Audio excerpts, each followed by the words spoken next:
Encre d'histoire, Plume et Voix, Alban de Maigret.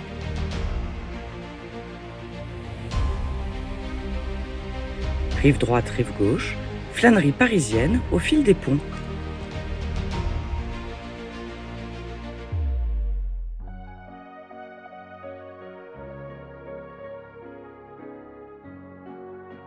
Paris est né, comme on sait, dans cette vieille île de la Cité qui a la forme d'un berceau. La grève de cette île fut sa première enceinte, la Seine son premier fossé, écrit Victor Hugo dans Notre-Dame de Paris en 1831. Au début des années 1990, des pirogues néolithiques ont été retrouvées du côté de Bercy. Elles appartenaient au peuple gaulois des Parisis et leur corporation des nautes, regroupant de riches armateurs mariniers et commerçants naviguant sur la Seine. La ville de Lutèce, puis de Paris, ne peut donc être dissociée du fleuve qui l'arrose, la traverse, abrite 3 îles, la divise en 2 rives.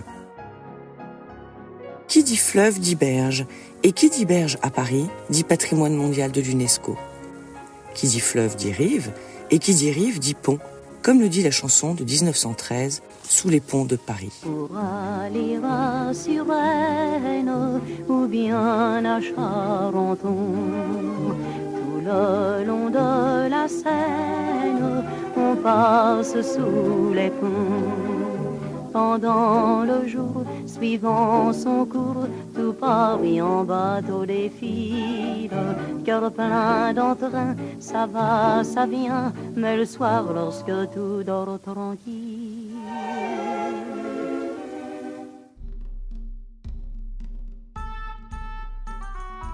Si le piéton parisien peut aujourd'hui admirer la Seine, tant des quais que des 37 ponts qui l'enjambent, ce n'était pas le cas autrefois.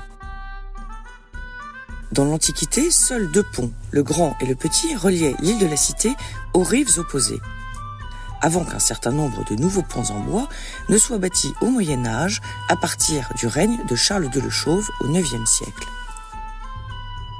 Les berges, tout comme les ponts antiques ou médiévaux, étaient, tels le Ponte Vecchio de Florence, surmontés de maisons, moulins et autres boutiques qui cachaient la vue sur le fleuve.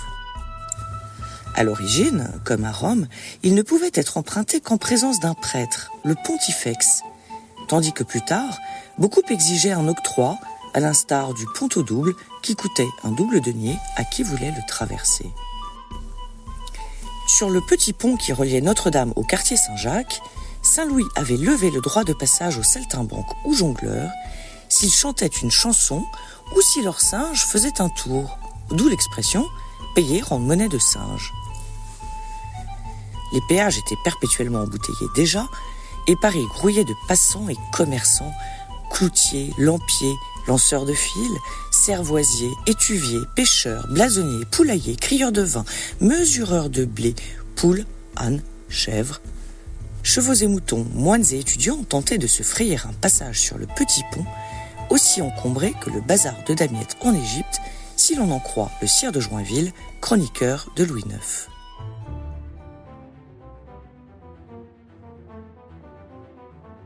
La monnaie se changeait sur le pont au change, ancien grand pont, les dents se faisaient arracher sur le pont neuf, le blé s'achetait sur le pont au meunier, lieu malfamé par excellence, à qui l'on doit l'expression « jeter sa cornette par-dessus les moulins ».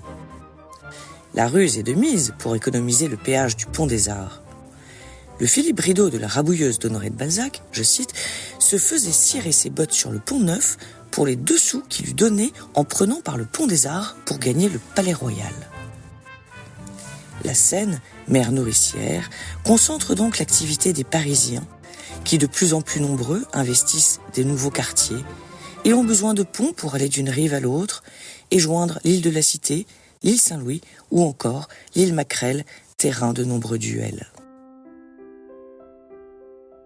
En 1632, Louis XIII assiste à un accident du bac qui traversait la Seine entre le Louvre et le faubourg Saint-Germain, à l'endroit de l'actuelle rue du Bac. Il ordonne alors la création d'un pont qui porte le nom de Pont Sainte-Anne, en hommage à Anne d'Autriche, ou Pont Rouge, du fait de sa couleur.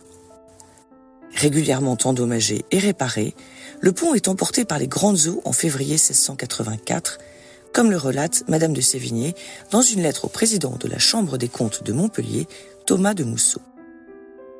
Le Pont Rouge a commencé à nous venger. Il est parti pour Saint-Cloud et n'a point soutenu la fureur des débâclements qui ont tout ravagé. L'effondrement des ponts était chose commune à Paris, les arches en bois ne résistant pas longtemps aux intempéries et aux baraques qu'ils devaient soutenir. Fluctuat nec mergitur. Il est battu par les flots, mais ne sombre pas. Le pont est reconstruit en pierre entre 1685 et 1689 et dénué de maisons, ce qui en fait le troisième plus ancien pont de Paris, après le pont Neuf, 1607, et le pont Marie, 1630. Financé par Louis XIV, les plans sont signés Jules Hardouin-Mansart et la direction des travaux, Ange-Jacques Gabriel. On le baptise Pont Royal, mais les révolutionnaires le nommeront Pont National et Napoléon Ier, Pont des Tuileries.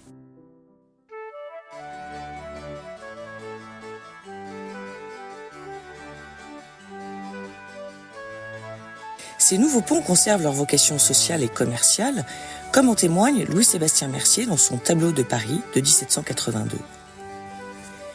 Le Pont Neuf est dans la ville ce que le cœur est dans le corps humain, le centre du mouvement et de la circulation.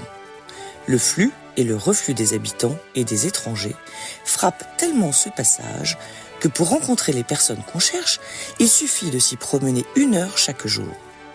Les mouchards se plantent là, et quand au bout de quelques jours ils ne voient pas leur homme, ils affirment positivement qu'il est hors de Paris. Le coup d'œil est plus beau de dessus le Pont Royal, mais il est plus étonnant de dessus le Pont Neuf. Si Philippe le Bel avait aménagé le quai des Grands Augustins en 1313 sur la rive gauche, il faut attendre Louis XV pour que les abords de Seine soient assainis et dégagés. La volonté du roi est de mettre en valeur les monuments de Paris, notamment sa statue équestre érigée sur la future place de la Concorde en 1748, et créer une symétrie le long du fleuve. Les maisons bâties à l'aplomb de la Seine sont progressivement détruites et des quais hauts sont construits.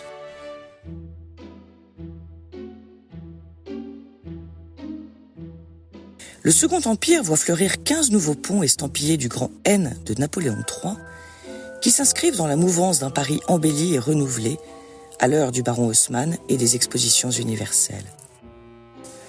C'est à cette époque également que la ville lumière se visite au fil de l'eau, avec l'arrivée des bateaux-mouches, du nom du quartier de la Mouche à Lyon, où ils sont construits dès la fin du XIXe siècle. N'oublions pas le pont Alexandre III, tout en acier et illuminé de 32 candélabres en bronze, inauguré en 1900 à l'occasion de l'exposition universelle qui célébrait l'amitié franco-russe. Il ne faudrait pas omettre quelques symboles parisiens attachés à ces ponts. Le fameux zouave du pont de l'Alma, seul survivant des 4 statues représentant les régiments français de la guerre de Crimée, est un indicateur précis du niveau de la Seine. Selon les crues, il peut avoir les pieds, les cuisses ou même la taille dans l'eau. La réduction de la Statue de la Liberté, datant de 1889, quant à elle, trône sur l'île aux Cygnes devant le pont de Grenelle. Selon la volonté de Bartholdi, elle porte son regard dans la direction de New York, vers sa grande et célébrissime sœur.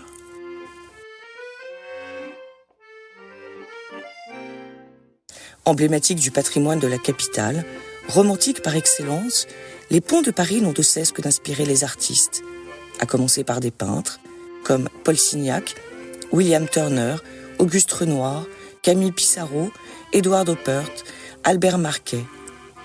Léos Carax choisit le plus ancien pont de Paris comme décor de son film Les Amants du Pont Neuf en 1991, après que Christo ait cherché à emballer les Parisiens avec l'empaquetage du même pont en 1985, et avant que le couturier Kenzo ne le couvre de lierre et de bégonia en 1994.